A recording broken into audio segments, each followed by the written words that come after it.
Hello my dear students, welcome to computer science class. In this video class, let us discuss with a few more programming segments related to the chapter that is control statements. Let us begin with the first question, that is, write a program segment using do while to print all the odd numbers from 1 to 24. Here they have specified the limit. They want to print all the odd numbers from 1 to 24. Let us see the solution for this. Yes, here is the programming example. Okay, they have asked you to write for the program segment. Program segment in the sense only the logic that is related to this particular program you have to write. You shouldn't write main function and all. Okay, no printing and all. Here I am showing you because you should understand the execution, how the program works, but only the program logic you have to write. Okay, now here see, this is a main function. I have taken a variable known as n of data type, that is integer, followed by clear screen. I have initialized the value as 1 to the variable n of type integer. Then since it is a do while without testing initially, okay, the control will enter into the loop where the current value of n is being printed as 1.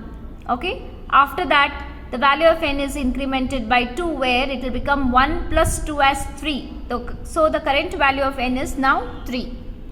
Finally we are checking the condition whether 3 is less than or is equal to 24. Yes, the condition is true. Since the condition is true, again the repetition takes place, isn't it? Again n value is printed where this time it is printing what? 3. Okay, see here we have taken end L. So here 1 will appear in the first line, next line 3 will appear, next line 5. So once the 3 is printed, after that n gets again incremented by 2 where 3 plus 2 will become 5. So again while condition is tested whether 5 is less than or is equal to 24. Yes, the condition is true. Since the condition is true, again the repetition. Again 5 is printed, again plus 2, 7. 7 is less than 24. Like this, the loop keeps on iterating.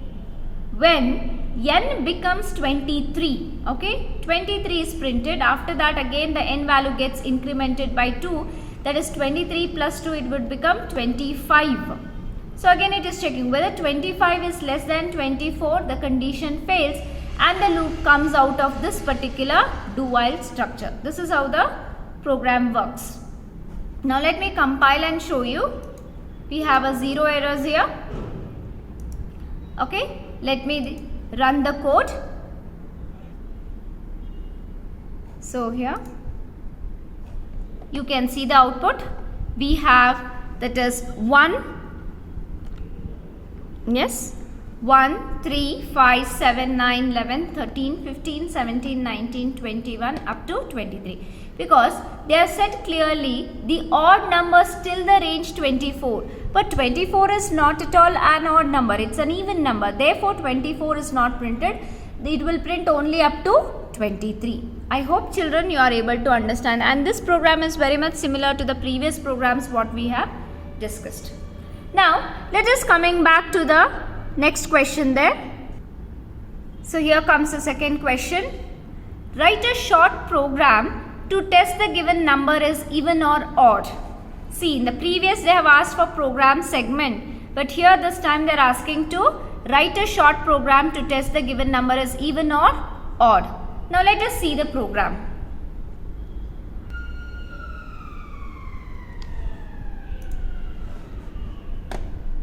Yes, here is the program wherein I have written the main function, taken a variable name as n of data type, that is integer, clear screen. Okay, to find out the entered number is even or not, we need an integer number only. Okay, so therefore I have taken here as integer. Okay, and then I am reading the value whatever the user enters here, and I am checking with the modulus operator whatever the given number.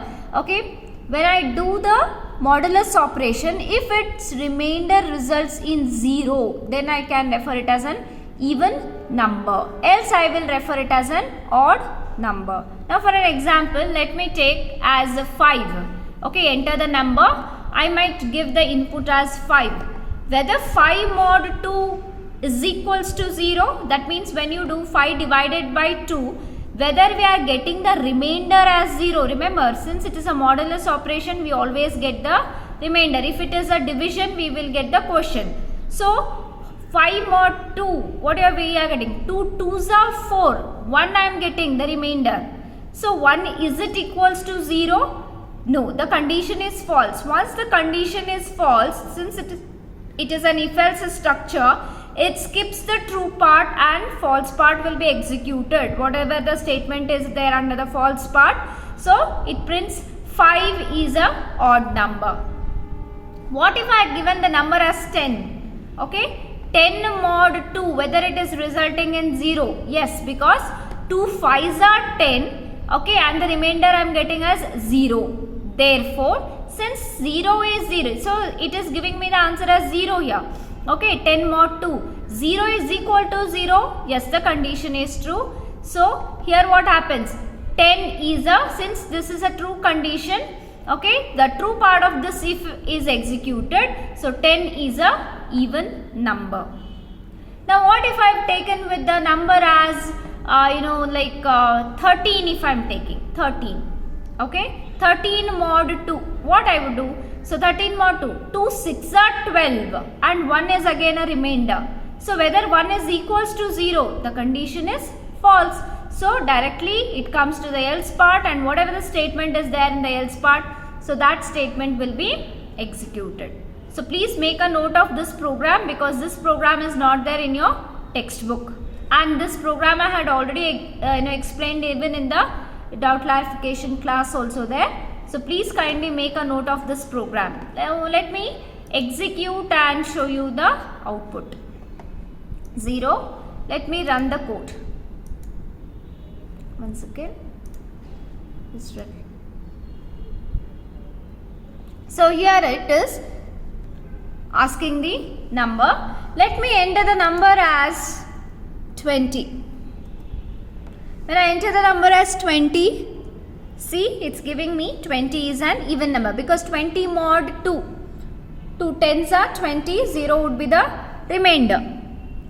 Similarly, one more output we shall see whether it works for the odd number. Let me take the number as 35. Okay.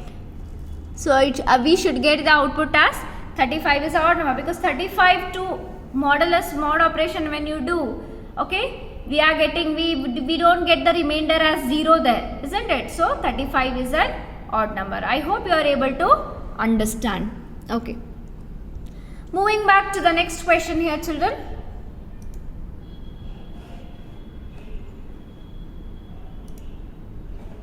The first we have completed, second, yes. Now here the question is, compare the break and continue statement. So we know the functionality of the break.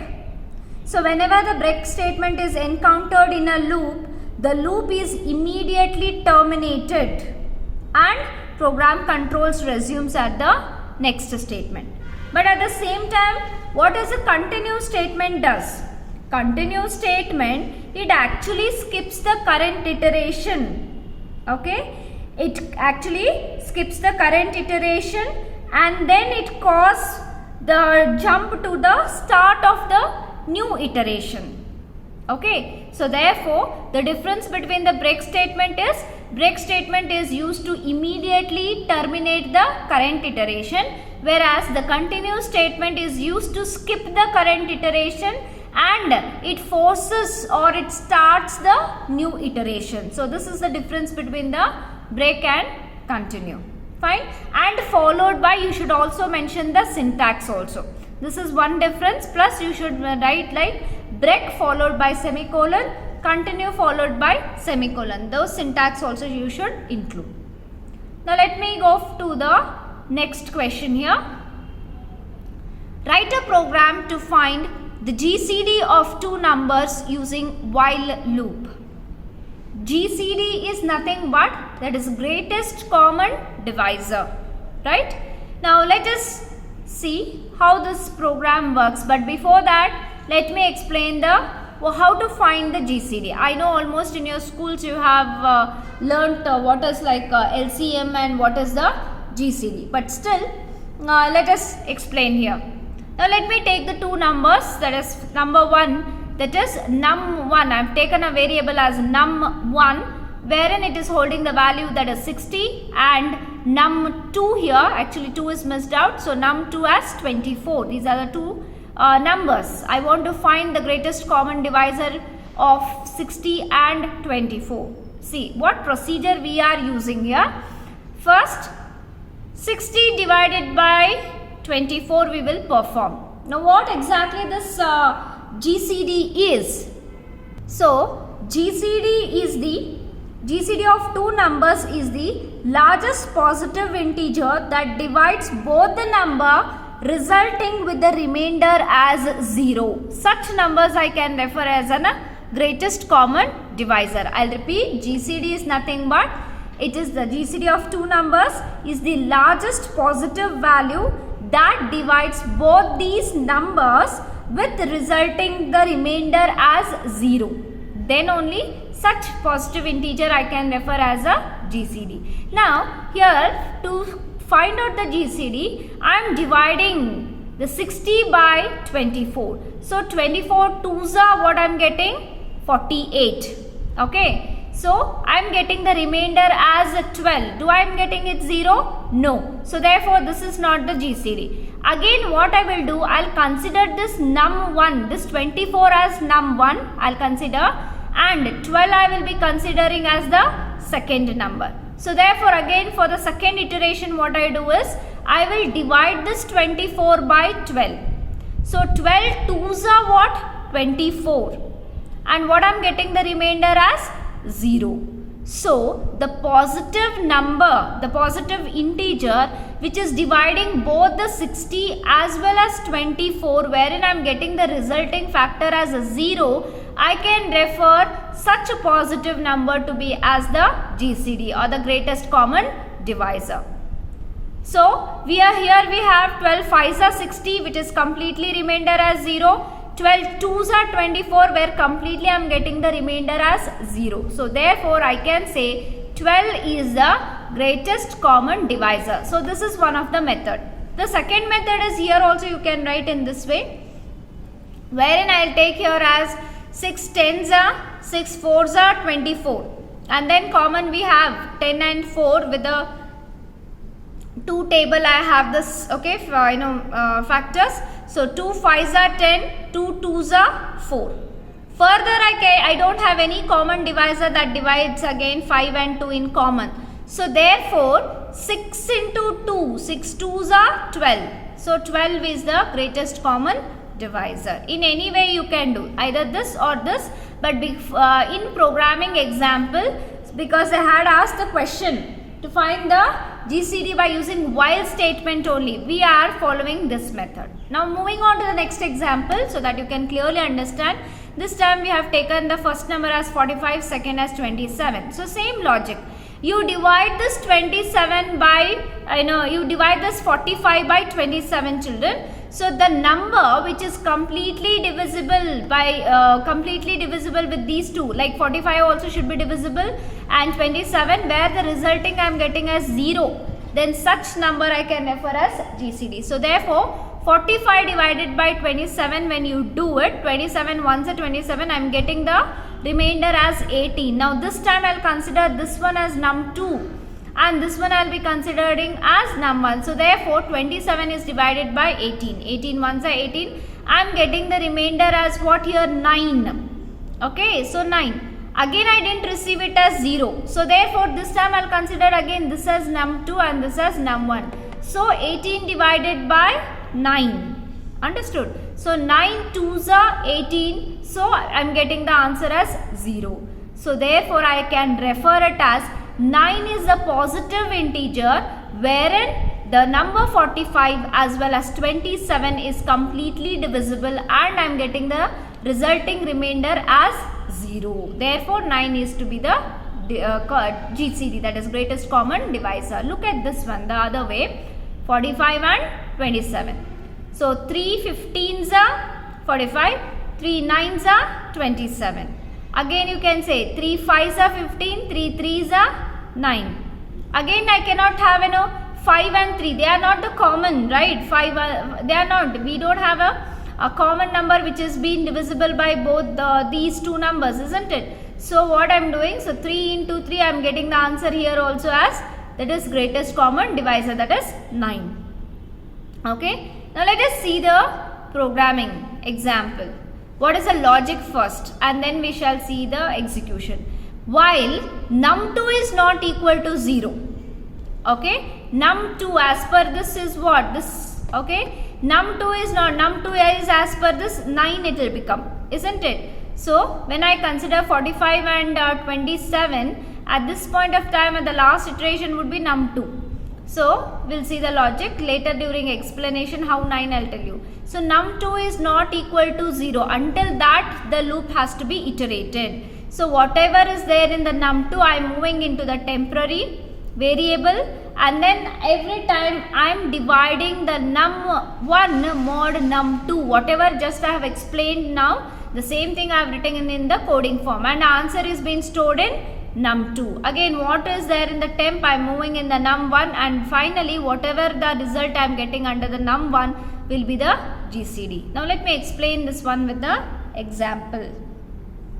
Here I have done the tracing for you all. So here I have taken the num1 as 45, num2 as 27. As the first iteration, num2 should be not equal to 0. What is there in the num2? As per this is 27. 27 is not equal to 0. Yes, the condition is true. Since condition is true, what we are doing is, whatever is there in the num2, same thing we are moving in the variable known as temp, which stands for temporary variable. So therefore temp is also holding the value as 27, num2 is also holding the value as 27.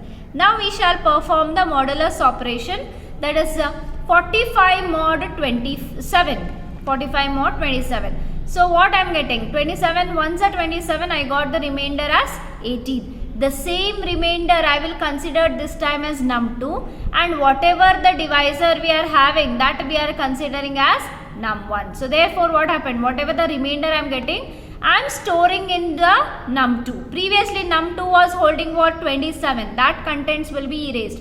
We got the new number, that is a num2, that is 18 it will hold. Next time what happens? I need, what is my next step? That is 27 should be divided by 18. I should have had one variable to hold this 27, isn't it? Therefore I have taken this as temporary variable. Understood? If I had not written this I have not written this statement at all, directly if I have done the modulus operation, don't you think that num2 contains 27 would be completely erased only? Isn't it? Because new value we have got, and that new value we are storing in the num2. Okay, 27 would be gone. I couldn't have used this particular value at all, but actually we need this particular 27 in my next iteration, wherein we should actually divide the 27 by 18. So therefore it has been moved in the temporary variable. When we perform the modulus, we getting the 18 as remainder. Now this time whatever is in there in the temp, I am storing in the num1. I am storing in the num1. Why I do this? Because later I wanted to make the modulus operation here as 27 mod 18. So for that sake I am moving the temporary value to the variable, that is num1. Okay, next is what next is what here loop gets iterated. So this loop keeps on iterating until that what? Num2 is not reaching to the 0. Okay, now coming to the second iteration. Now what is the current value of num2? That is 18. So whether 18 is not equal to 0, the condition is true. Whatever is there in num2, the new value of num2 is 18, no children. So the num2 is being moved in a variable known as temp. Now num1 mod num2, that is 27 mod 18, when you perform, we are getting the remainder as 9. 9 is being stored in a variable name, that is num2. So previous contents of num2, that is 18, will be erased, and the new value it will hold as 9. What is my next step?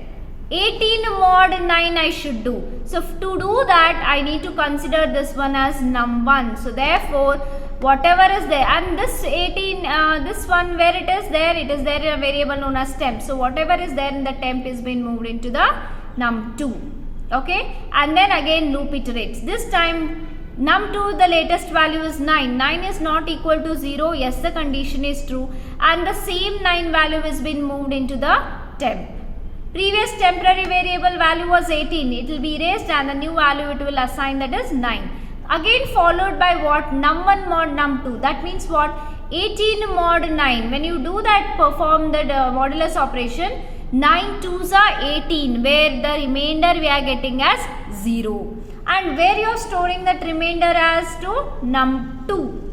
And whatever is there in the temp is being moved in a variable known as num1. Now when the loop iterates, currently what is the whole current value of num2? That is 0. Whether 0 is not equal to 0, children, 0 is not equal to 0, the condition is false. So therefore it will never make an entry into the loop. In fact, the control comes out of the while and it goes to the next statement. So whatever is there in the num1 is being moved in the GCD. So as per this, the previous value, num1 is holding what? The temporary value, that is 9 will be held by the num1. So therefore we can consider 9 as the greatest common divisor of both the value, that is 45 and 27. I hope you are able to understand. Now let me show the execution.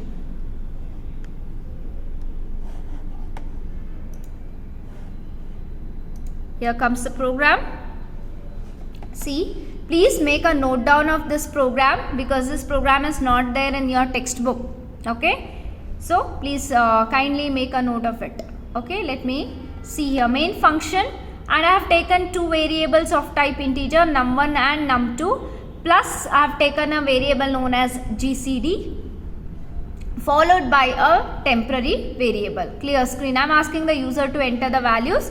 Whatever the values the user is entering, I am holding in num1 as well as num2. While num2 is not equal to 0, okay, I am moving the value of num2 into temp, then modulus operation I am performing, and temp value we are moving in num1, and whatever the finally we are getting the last after the last iteration, whatever the num1 is holding, the same will be moved into the variable known as GCD. So therefore the GCD of two numbers, my answer will be stored in this particular variable. So that is what I am printing here. Now let me execute and show you. When I compile, I got the 0 errors. Now let me run the code. Look at this. See, enter the two numbers. Let me enter as 45 and 9. Okay, when I give this, see, the GCD of two numbers is 9. Now let me give the GCD of another two numbers. Let me execute and show you. This time I will consider the values, that is 3 and 5. Definitely we don't have 3 and 5. For this we have the GCD will be 1 only. Correct or no? One more, I'll show you the input. Let me take the GCD of, that is 8 and 4 we shall take. Now see, the GCD of two numbers is 4, because 4 is the highest common divisor, which will be 8 as well as 4 could be completely divisible, because 4 2s are 8, 0. Okay, and then 4 1s are 4, where we are getting the remainder as 0. I hope children you are able to understand. Now let us move on to the next question here. Here will come.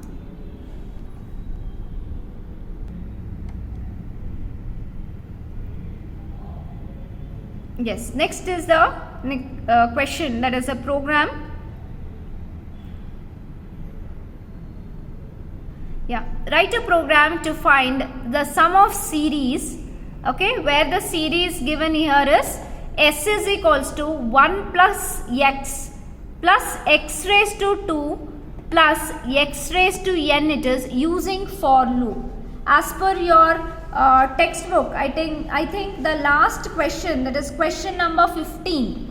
Okay, write a program to find the sum of series, that is 1 plus x raised x square plus up to x cube up to the x raised to n using the for loops.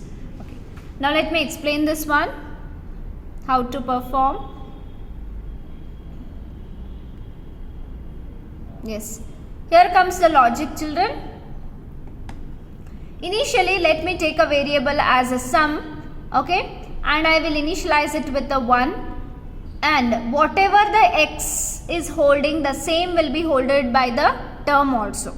That means here is x in the sense is base, n in the sense that is power, that is x raised to 2, 1 plus x raised to 1 plus x raised to 2. X is what I am referring, that is I am referring as a base.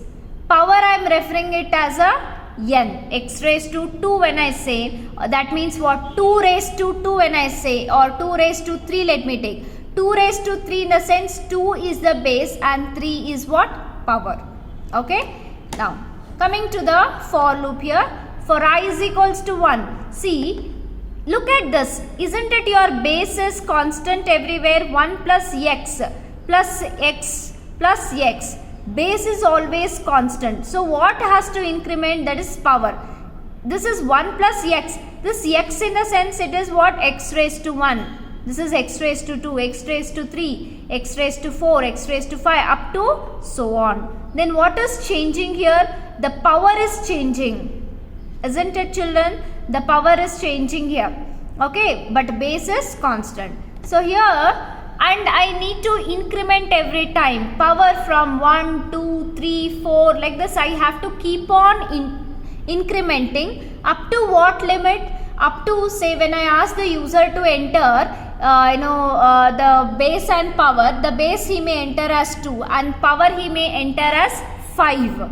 That means what? I need to increment up to 5, that is x raised to 1, that is x raised to 2, 3, x raised to 4, x raised to 5. Up to that I need to calculate. So therefore, here in the counter variable, I am initializing I, it should start from 1.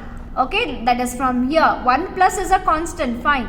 So this is x raised to 1 means power I am telling about. I should be 1, I should be less than equals to n. N is what I might have entered as 2 raised to 5. 5 is the, up to 5 times it has to iterate, it has to increment, isn't it? So in order to calculate x raised to 2, x raised to 3, x raised to 4 and x raised to 5. So that is what I am taking it as a power here. So I should be less than or is equal to 5. Then I should get incremented. Now once when I start explaining the iterations, you will understand. Now on satisfying this particular condition here, what I am doing is I am calculating sum plus a term. What is this term? Term is nothing but, that is this. The term is nothing but x, that is base. Therefore, as we know x is a base means what does the term will hold? Term will also hold whatever the x is holding. Now here we have given the x value as 2. So therefore the term also will be 2. So initially sum I have initialized with 1 here, children. So we want 1 plus a term. 1 plus term means first initial sum value will be 3. After that I should calculate the next term, children. Am I right? This is next term again. So I need to calculate this term. How to calculate? The previous value of term is what? 2 here. 2 into x. What is x is holding? 2. So 2 into 2 is 4. So 4 is being stored in the term. Firstly, we are calculating the sum of these.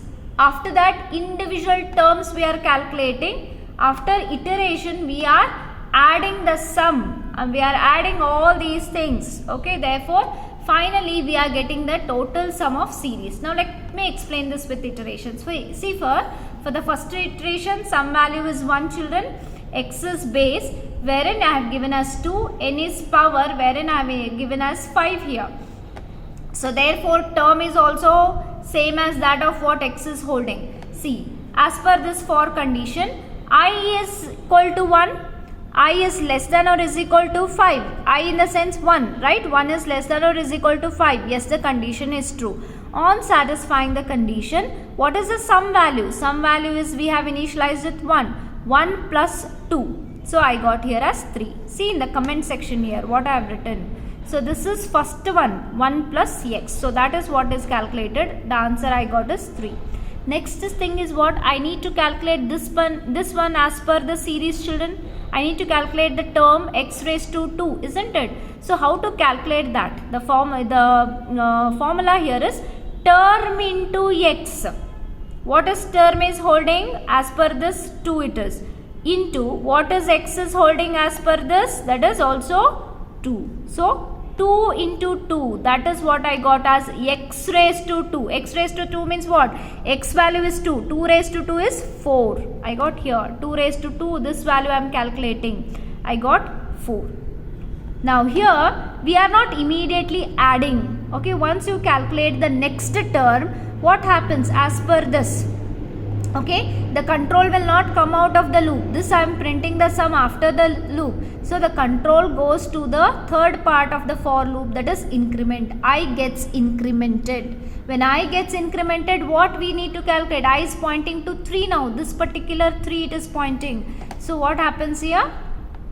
Okay, so I is pointing to 2. Previously it was 1. So I is pointing to 2 now. Whether 2 is less than or is equal to 5, children? Yes, the condition is true. Now once this condition is true, the previous term value we should add or no?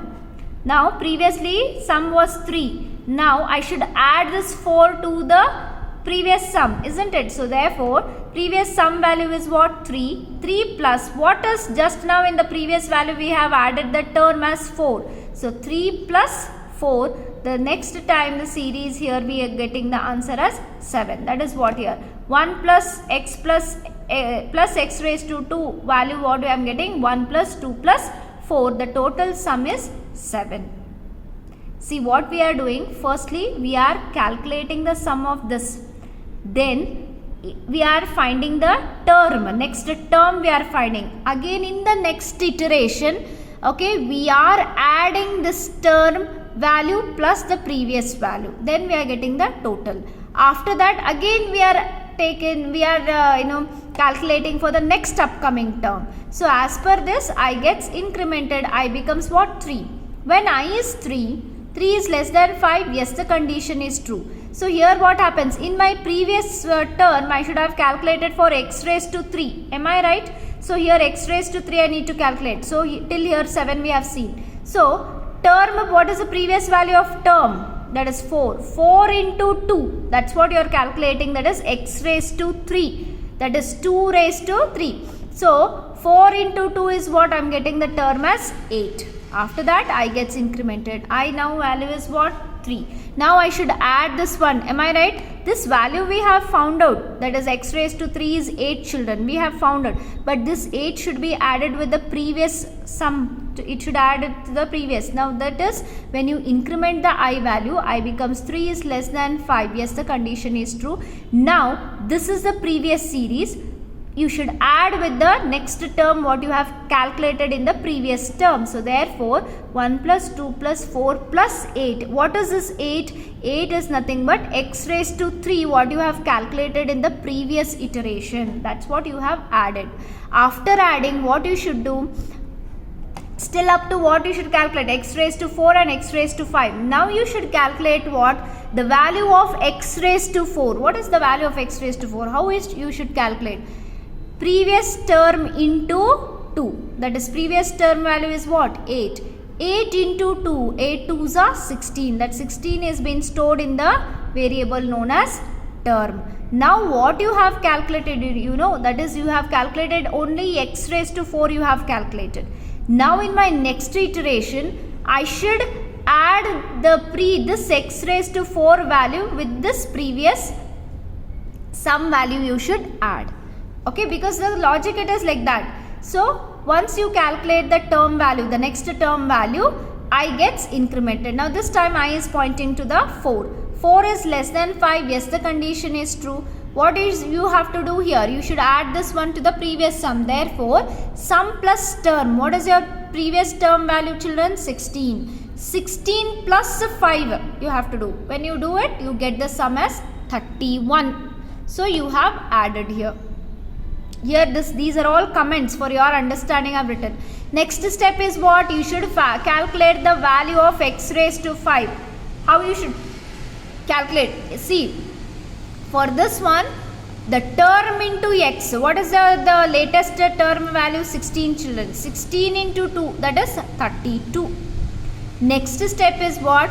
That 32 should get added to the previous sum value. So, before that I gets incremented as per this particular logic. I gets incremented. When I gets incremented, okay, I becomes 5. 5 is less than 5. The condition is true. Since this condition is true, we are making an entry into the loop. The previous what we have got here, the term value as 32. That 32 should add with the sum value. As per the previous sum value is 31. So 31 plus that is term value is 32. So 31 plus 32, I have got the sum value as 63. So this is the sum of the series. That is 1 plus x raised to 2, x raised to 3 and x raised to 4. So plus x raised to 5. The sum is total 63. Now since this is the next step is there, again the next value will be calculated here, children. That is term into 32. What is the term value? That is 32. 32 into 2, we got the term value as 64. Okay. Just remember, x is base, which is also been referred as term. N is the power. Understood? After that I gets incremented. When I comes to the 6th iteration, so 6 is less than 5, the condition is false. Because the condition is false, the control will not make an entry into the loop. In fact, the control comes out and it goes to the next statement. As per the program, the next statement is to print the sum. When it prints the sum, I am getting the answer as 63. I hope, children, you are able to understand. Now here I have taken one more example for your understanding. Let us consider here x as a base, wherein I have given the base value as 2 and n we know it as a power and I have given as 1. So therefore, what I should find out? So as per the given series, I just want to find out the sum of the series, that is 1 plus x. 1 plus x. 1 plus x in the sense that is x raised to 1. We know that, isn't it? X raised to 1 is nothing but again x only. Sum I have initialized to 1. Whatever the x is holding, the same I have initialized to term. Therefore, x is 2. Term is also 2. Now, I need to find out the sum of this particular series, that is 1 plus x. We know the value of x is 2. So, therefore, I should get, when I calculate this, I should get the sum of this particular series as 3 I should get. Now, let us see whether this logic is correct or not. I have initialized to 1. 1 is less than, because n value is the what? N value is 1, no children. Okay, that is power I have given as 1. So 1 is less than or is equal to 1. Yes, the condition is true. Since the condition is true, what is the initial value of this particular sum? We have taken it as 1, right? Previously we know that sum is initialized to 1. So 1 plus, what is the value of term? As I said, the term is x, whatever x is holding, the same the term is holding. So 2. So that is 1 plus 2. I got the sum value as 3. The next step is what? Term into 2. What is the latest value of term? That is this 2. 2 into 2. This is to calculate the next series. But as per the question, that is not there. So but still the term value also will be calculated. That is 2 into 2 is what? 4. Okay, after that the control iterates here. I becomes 2. Whether 2 is less than or is equal to 1, the condition is false. So therefore, once condition is false, okay, it will not enter into the loop. In fact, the control comes out of the loop. Whatever the sum is holding, the same thing will be printed. So therefore, the sum of the series of 1 plus x raised to 1 is 3 we are getting. This is how the execution takes place. I hope you are able to understand. This tracing you have to note it down. You can try with some other values. You can take it as base as 2, power you take it as 2. Power you take it as 2. When you take this power as 2, as per the series, what you are getting? 1 plus x raised to 2. That is what? 1 plus 2 plus 4 you are getting. So what answer you should get? 7 you should get. The sum of the series you should get was 7. Understood? Now let me execute this particular program and show you. Here comes the program. Okay, so see here, I have taken so many variables here, that is for x, n, sum and term of type integer, and I am asking input the x value, that is what is base. Now I input the n value, this is what is the power. I am reading both x and n. I have initialized sum to be as 1 initially. Whatever the base value is there, the same the value will be holded by term, and I have taken the for loop. On satisfying this for loop, we are calculating the sum followed by the term, and finally I am printing whatever the sum is holding. Now let me execute this particular program and show you the output. Let me compile first. Say I got the 0 errors. Let me run the code.